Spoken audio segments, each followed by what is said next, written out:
Hello, and thank you for joining us for the College of Social Work's new student orientation for first year students. We are very excited to have you joining us today and becoming a part of the College of Social Work community. We will be covering information regarding the BSW program, as well as helpful information to prepare for admissions in the coming semesters, as well as information regarding registration. So let's go ahead and begin. So what exactly is social work? We always like to start off with this piece of the social work mission anytime we are talking to students about our program. It says, the primary mission of the social work profession is to enhance human well-being and help meet the basic human needs of all people, with particular attention to the needs and empowerment of people who are vulnerable, oppressed, and living in poverty. This is part of the National Association of Social Workers Code of Ethics. This is a really important piece of the Code of Ethics to point out because folks who go into school social work need to really care and be committed to the work that they do because they are working with the most vulnerable, oppressed, and marginalized communities in our society. And that means that you also have a lot of say in and power over their clients' livelihoods. So, in any community that you're working with, it can be very hard work, but also extremely rewarding work all at the same time. We also like to start off with this so that you get to know that this degree and profession is grounded in social justice work. So is the BSW program at the U a right fit for you? The BSW program is a fantastic undergraduate option for students who are really interested in helping people. As I mentioned earlier, working on social justice issues and advocacy is a key component to the core values and principles that social workers live by to serve the community. Let's say you are interested in becoming a mental health therapist or counselor. This is a great pathway to do that. If you're interested in creating and running or running a nonprofit or non-governmental organization and doing that type of work in the community, this is a perfect fit. And even for those who want to go into law school, this is a very complementary degree at the undergraduate level that will only serve you better when you go into law. Or let's say it's public health or public administration. Or what about standing out for med school? There are so many opportunities that you can utilize your social degree work for, even if your end goal is not to become a social worker. So great pathway if that's what you want to do. Also great pathway if you want to do something else. Now, more specifically, the BSW program at the U prepares students for generalist practice and leads to the social service worker's license in the state of Utah. Our program particularly has small class sizes. It's a very interactive and engaging learning environment. Our students that are admitted into the program have a cohort experience, meaning every admission cycle, the program admits an online cohort and a campus cohort. However, there is no hybrid cohort. So that's really, really important to know that when an applicant applies to our program, you're either applying to one of the two cohorts, and then that's the cohort that you pursue all of your required courses for the BSW program. Moreover, we have highly qualified instructors practicing in a range of areas of expertise. So in one class, you might be talking with an instructor that has done years of substance abuse disorder treatment work, or in another class, you might have an instructor that has done a lot of community work and organizing and policy and research, or another instructor who's really interested in forensic social work or child welfare. There are so many highly qualified and instructors who are experts in their area, and they love talking about the work that they do. So definitely take that opportunity to get to know your instructors, and it does wound up being a pretty easy thing to do when you have small class sizes. Moreover, our BSW program provides academic advising and career advising to our students. We also provide free academic assistance for our social work classes and offer a variety of elective courses that students can choose to take if they would like to. It's not required, but a lot of students do like taking these elective courses. Additionally, the BSW program at the U provides these other program opportunities. So we offer the Substance Use Disorder Counselor Certificate. This is a great complementary certificate that gives you specific skill sets to work with folks who are experiencing or recovering from substance use disorder. It leads to an additional professional license in the state of Utah and actually allows you to professionally counsel with a bachelor degree. Our social justice advocacy certificate is a great fit for folks who really want to hone in on their advocacy and community practice skills. Additionally, our Title IV Child Welfare Career Path is a great fit for students who are interested in child welfare and family reunification. It comes with some really great benefits that includes tuition assistantship for up to 48 credits. You wind up doing your internship, which we refer to practicum, with the Department of Child and Family Services. And that semester, they provide you an additional stipend. And then in turn, you commit to working with them for 18 months immediately after graduation. There is a process to get accepted into this career path, but you can only go through that process after you're officially admitted into the BSW program. Right now, you're a pre-BSW student, so you will not be able to apply for this opportunity quite yet.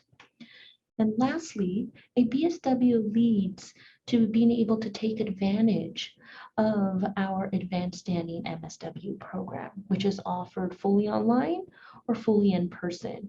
And it's a 1 calendar year option to complete your master's and leads to the licensed clinical social work opportunity, especially for those who want to become a therapist. So there's some really great additional opportunities that students can take advantage of while they're in the program.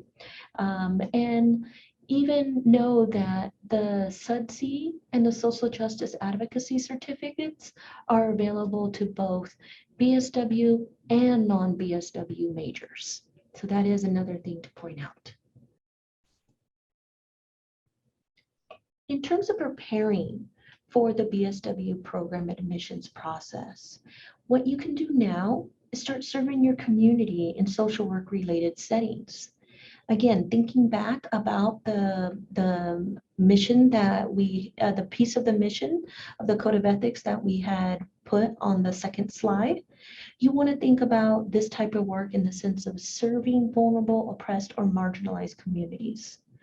And there are such a range of populations that you can work with. For example, you can, if you're interested in working with the homeless or the elderly, or perhaps children with special needs, or folks with disabilities, refugees, those living in poverty or experiencing hunger and homelessness. There are so many areas in which one can work in that is serving vulnerable populations. So think about in which areas do you want to gain experience, or what have you done already and now want to develop other skills with a different population. So that's going to be a really important thing to start building that experience if you haven't already. It is really important to note that it is very rare that an incoming first-year student is in a position to be able to apply to the program right away. So it's going to take at least a few semesters. You're going to have that time to be able to go serve your community, build that experience, and be able to even accumulate professional recommenders as part of the application process, which I will talk about in the next slide. So the B, we do want to make sure that I tell you this is not a BSW application workshop. Rather, these next couple of slides are just going over the information in general, right? So we do have application workshops every fall and spring semester before the deadlines in collaboration with our fabulous career coach and career and professional development center, where we go more in depth for each of the criteria that is going to be presented over the next couple of slides for folks to be able to submit a really quality application. So take advantage of these semesters, and again, start doing that related community work in social work settings. It could be paid or volunteer, does not matter. One is not weighted more than the other. So if you find a part-time job working at a homeless shelter, go team, go ahead and do it. Or if you volunteer at a food bank every weekend or every other weekend, you're going to really be able to gain a lot of experience working with vulnerable populations. Now, I mentioned earlier, it's very rare that a first-year student comes in already ready to apply to the program. So it is important to note that any type of service that you've done in high school, for the majority of you, that will no longer apply. It's a foundation, right? But now it's about developing more specific skills in your related social work experiences. So challenge yourself where you find an opportunity to be able to really grow and develop as a future social worker. One of the things that we always recommend is that while you're doing your related human service hours, to keep a journal. That's going to be extremely helpful when it's time for you to apply for the program. You're going to be able, we recommend that folks be able to log, how many hours on average a week are you doing? How many people have you served? What type of population? What was the outcome of the service hours that you completed? Because those are going to be nuggets of information that are going to be so helpful when you put together your social work related resume as part of your application. So in terms of the courses, there are specific pre-major requirements that all students have to complete.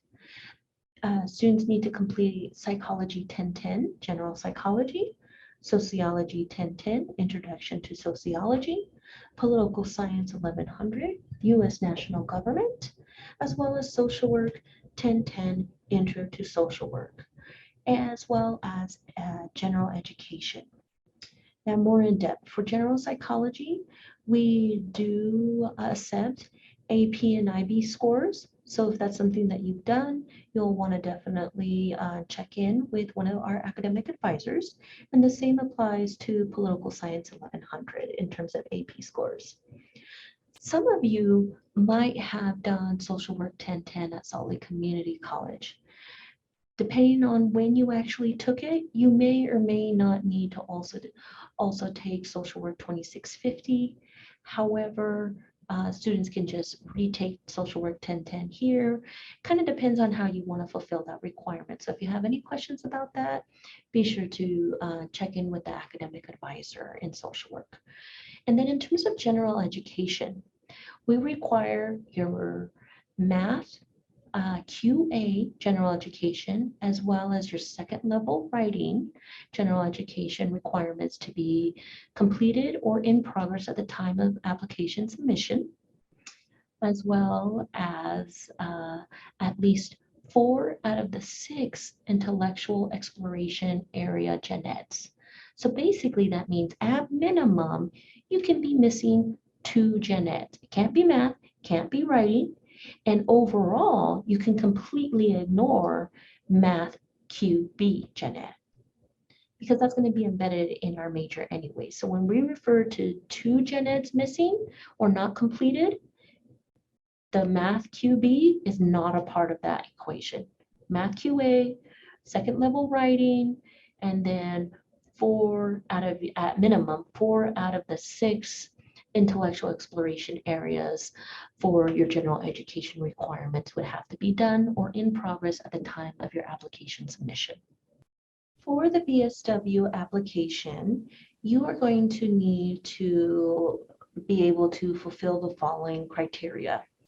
Have a 2.35 minimum cumulative GPA for all of the college courses that you've taken, general education completed or in progress, just like I had mentioned in the previous slide.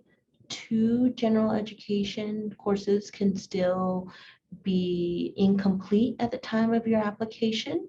They just cannot be your writing gen ed nor your math QA gen ed, as well as the 4 prerequisites that I mentioned earlier. Again, those are psychology 1010, sociology 1010, social work 1010, and political science 1010. All 4 of these classes specifically, not general education, these 4 classes specifically have to have a C or higher and then completed within the last 10 years at the time of application submission. You also have to provide your college transcript. So yes, even as a U of U student, you need to be able to upload a copy of your transcript to your BSW application, as well as your current schedule. Additionally, you'll need to provide a personal statement, as well as 2 to 3 professional recommenders will need to be able to be identified, because they will be asked to provide an evaluation of your skill sets, as well as a letter of recommendation as to why they believe you are a good fit for the program. And lastly, you'll also have to provide a social work related resume as part of your application. So earlier when I had mentioned in the previous slide, keeping a journal of your human service related experience, that's going to be so key for the social work related resume. Now, again, this is not an application workshop. The Office of Academic Advising will be hosting application workshops with our social work career coach to go over the application instructions and all of the criteria in great detail during every admission cycle. The program admits folks in the fall for spring semester and the spring for fall semester. We do not have a summer admission cycle. So just keep that in mind as you're planning, your semesters at the University of Utah.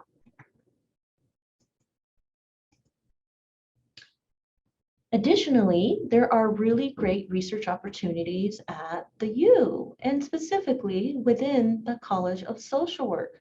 Research is a really, really great way to develop skills and build your resume. It actually falls under meso and macro social work, and it guides how people do their micro social work. So working individually with folks or couples or small groups and families. So gaining research skills is such complementary skill sets to becoming a social worker. So for example, in the College of Social Work, we actually have 3 research centers. The Utah Criminal Justice Center, a great fit for folks who are really interested in forensic social work and working within the criminal justice system. Neighbors Helping Neighbors is a great opportunity for folks to do research and looking at best practices and policies around serving elderly populations. And then the Center on Mindfulness and Integrative Health and Intervention Development, CMIND for short, is a really great research center that we have here that is combining mindfulness with health interventions in unique and creative ways to be able to support folks who are dealing with chronic illnesses. So additionally, there is the university's undergraduate research opportunity program. Every fall, spring, and summer semester, they provide funding opportunities available to students and faculty mentors to be able to get paid for doing the research. Sometimes faculty have a available stipend to be able to provide students, or sometimes if there's a great research project that you want to work on with one of our faculty members, then it can be that you're gaining experience, but UROP can help you actually get paid for it if the faculty member doesn't have those funds. Now, Europe doesn't limit you just to faculty within the College of Social Work. There are a lot of faculty across campus, for example, in the sociology department, psychology, gender studies, ethnic studies, so on and so forth, that are doing a lot of great intersectional work with social work and communities that social workers serve. So students can also gain that research experience with other faculty members across campus.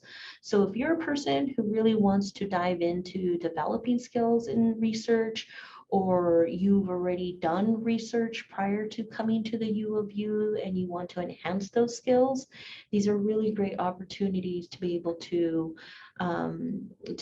dive into and participate in. So in terms of the College of Social Work, there are student expectations for all students. We are a professional school, so it is really, really important that folks know that the social work courses do have a strict attendance policy. It will impact your grade if you miss just a few classes.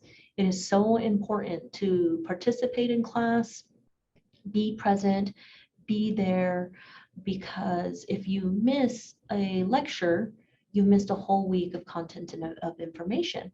Our courses only meet once a week in either a block in the morning or block in the afternoon. And so you can really miss a lot of information and fall behind in courses. And being able to stay on top of the materials is really, really, really important. And then I mentioned, participation in the class. That is a student expectation. If you're there to engage, to learn from your peers, learn from your instructor, and having a small classroom size, it makes it really easy for faculty to know who's there, who's not, who's engaged, and who's not. Most of our faculty do contact our office when they notice a student isn't doing well in their course, or they reach out to the BSW director. So if this is to help you, we don't want you to be in a predicament where you have to repeat a course, because then you're just, having to use additional resources, money, time, energy, and effort in a course that you've taken. So just kind of keep that in mind in terms of how social work operates. Moreover, we also require, just like for our pre-BSW courses, a C or higher for all social work related courses. If you get less than a C, you are going to be required to repeat the class, even if the university accepts it as credit. So there are university requirements for grades, but then there are also specific program requirements. You also have to maintain that 2.35 total GPA for all of your BSW required courses. However, if you're interested in going on to graduate school and getting your master's or your PhD, then at least you need to maintain a 3.0 per term to even be considered for those type of graduate programs. That's our benchmark for our MSW program. And that does tend to be a common GPA benchmark for other graduate programs, if not higher. So if you're already going to be starting to plan for graduate school while you're in undergrad, then this is also an optimal time in the first year or two to really hone in and figure out what is it that those graduate programs are requiring of me. Is it more that I have to obtain more than a 3.0? Or if I'm going to be going from BSW to MSW, then at least you do know right off the bat, it is at least a 3.0 each semester so that you can maintain that minimum 3.0 GPA requirement for applying to our program. Moreover, the college does expect students to have professional communication with staff and faculty. This is really, really, really important, you all. You are entering a professional school as a pre-BSW student and eventually a BSW student. Cordial communication and professionalism is expected of all students when you interact in any kind of medium, either that be in person, over phone, video conferencing, in the classroom, digitally, through discussion groups on Canvas or emails.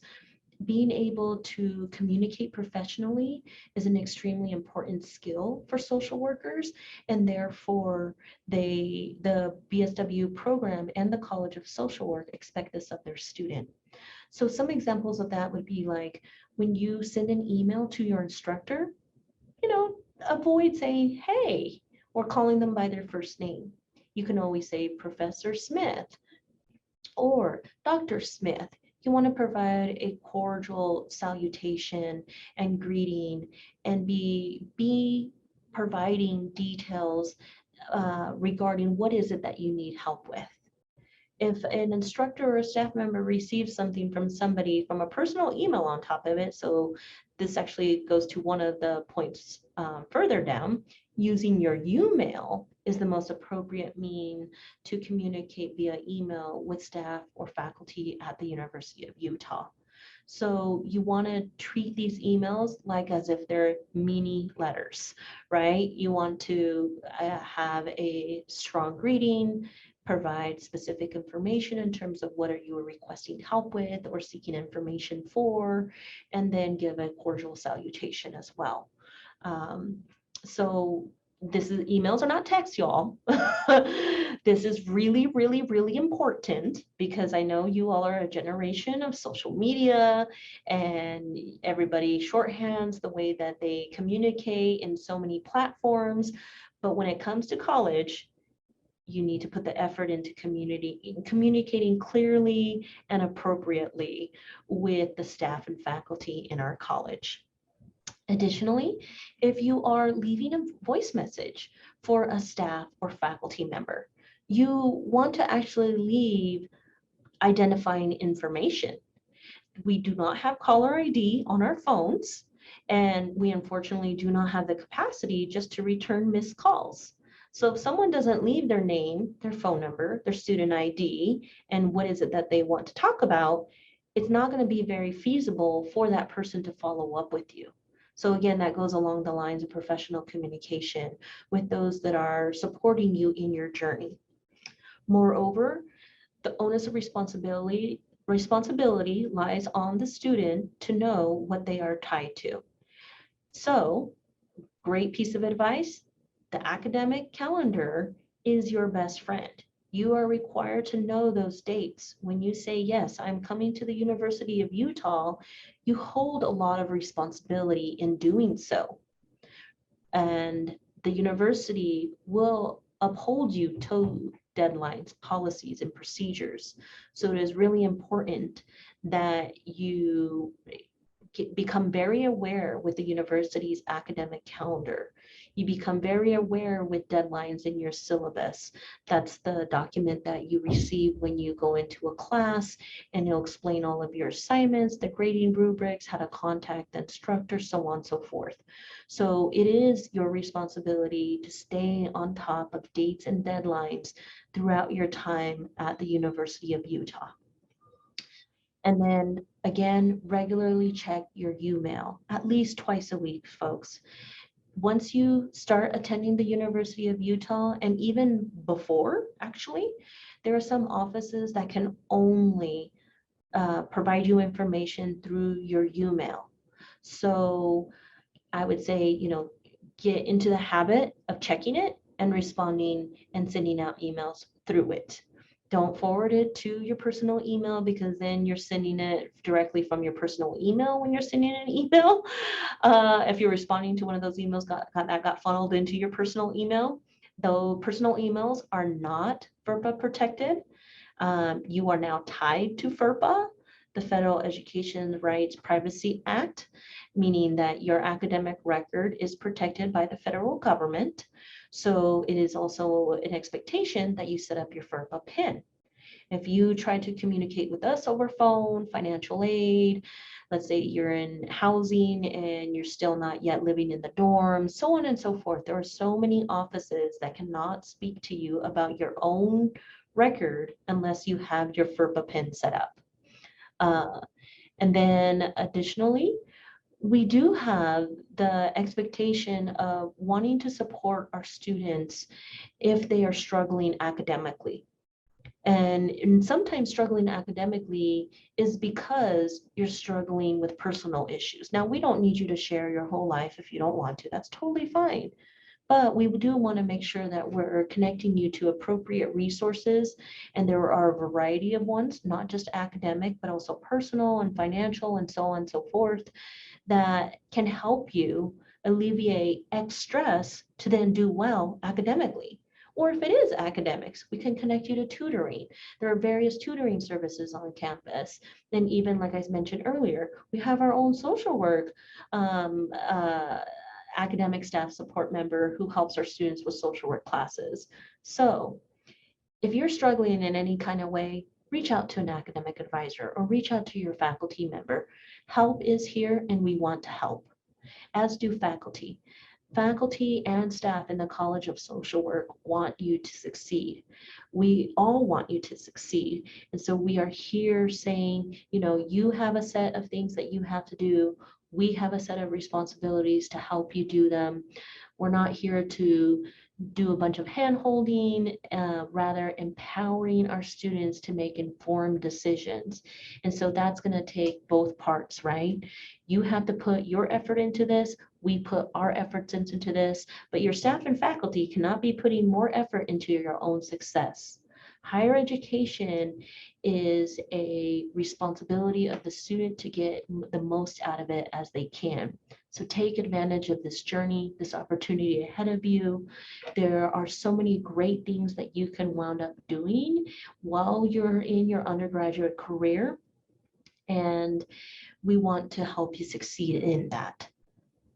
Now, another important thing that I do want to make sure that I point out is first year students, the majority of you are coming in from high school.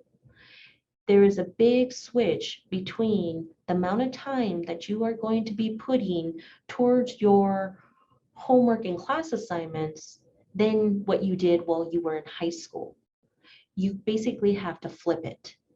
In high school, you are in classes like a full-time job, almost 40 hours a week. And then you go home and maybe you have about 6 to 7 hours of homework a week. While in college, you're going to only be in classes maybe about 10, 12 hours a week. And then that means you're going to have to put in full-time work to be able to be successful in your classes.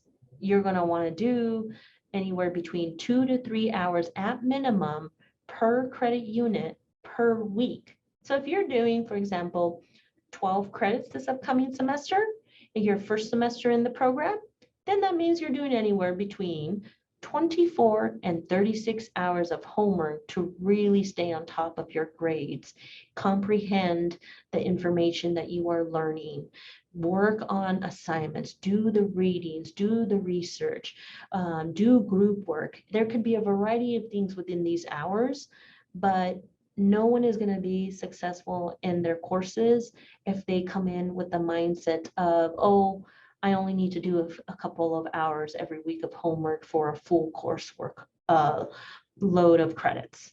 So keep that in mind, folks.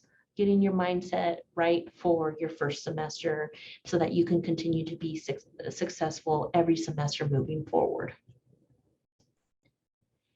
As for helpful tips for registration, regularly check your holds and to-dos in your CIS account, which is your student portal. Eventually, you will have a sexual assault prevention course requirement, and that could become a hold if you are not proactive and complete it by the deadline. Additionally, your high school transcript will eventually become a hold. Many of you have gotten admitted while you were still in high school taking classes and have not graduated. So if this applies to you, that means after you graduate, you also have to provide the Office of Admissions an official final high school transcript. So registration for this semester, you're doing it through the new student orientation process, and the academic advising office has or will provide you additional information in terms of how that registration is actually going to work. For future semesters, it's not going to be according to new student orientation and the timeline that is presented for the session that you sign up for. Rather, It's going to be always based on an assigned date and time that you are going to be able to look up every semester. The academic calendar will always indicate what date that designated date and time will show up in your account, so that then come in the future, you will be able to register on that date and time, so long as you do not have holds on your account. It's also important to note that any online sections for social work courses have to be requested. You have to request a permission code, and you can do that through the BSW homepage. The exception is social work 1010. You don't need a permission code if you wanted to do that class online. If there is a course that is in your cart that says, hey, you can't register for this class because it needs department consent or you need a permission code, that's where you actually have to go to that respective department and request the code over there. The social work advising team only has access to social work permission codes. We do not have access to other department codes, processes, forms, information, and how they do things. So if you are trying to get access to a code for a class in philosophy, then you would have to go to the philosophy department for that. Additionally, as you look through your degree audit, be sure to reach out to your academic advisor if something doesn't look right. Honestly, like perhaps maybe you don't see your AP scores, or you don't see your IB scores in there, or you know that you took a college concurrent enrollment course while you were in your junior year of high school and it's not showing up in your degree audit. Reach out to your academic advisor about this and be proactive so that your degree audit is showing the progress that is deserved for the work that you've done. And then again, regularly check your email. Our team does send out information to students about registration dates coming up, things that you might need to know regarding registration or the BSW program. So we can't stress this enough. Be sure to check your email regularly. As for first year registration, you're going to have a lot of options. There rarely is an incoming first year student that might have their general education is completely done through concurrent enrollment classes, or their associates of arts or associates of science completed because they were in a particularly specific program that provided that pathway. Most first year students are coming in on generally a 4-year plan. Now, this is just a snapshot of what year one could look like. This doesn't mean that you actually have to follow this to the T. It kind of depends. Are you a student that's going to actually do better if you do 4 classes versus 5 if you're full-time? Is it that you actually need to be working full-time, therefore you're going to do 2 or 3 instead? This isn't a race to get your degree done. You want to think strategically about how you can be successful every semester. And if that means cutting back on classes, you go at your pace that will allow you to successfully fulfill the courses. So just really keep that in mind, because it winds up being like, you feel like you have all of this time, and if you fill it up with working, how are you going to go ahead and do all the hours that you need to actually be successful in the class, right? So now you're in college, you are paying for every hour, you are paying for every credit. So, discounting those resources that are going into it is something that could disadvantage you overall. So even though on our BSW curriculum page, and I have the pathway there under the last bullet point, you are able to see the full 4-year plan there. It doesn't mean that that's what you have to follow. Your pace will determine your graduation. Your pace will determine your success.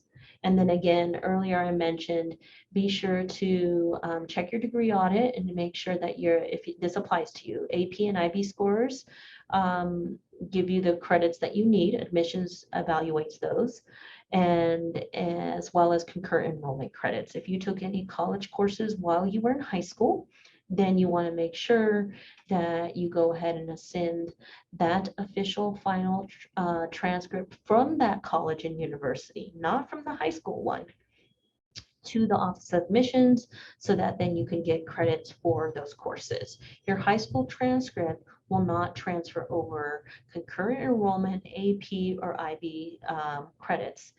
Those all have to be official scores sent to the Office of Admissions or an official transcript sent to the Office of Admissions.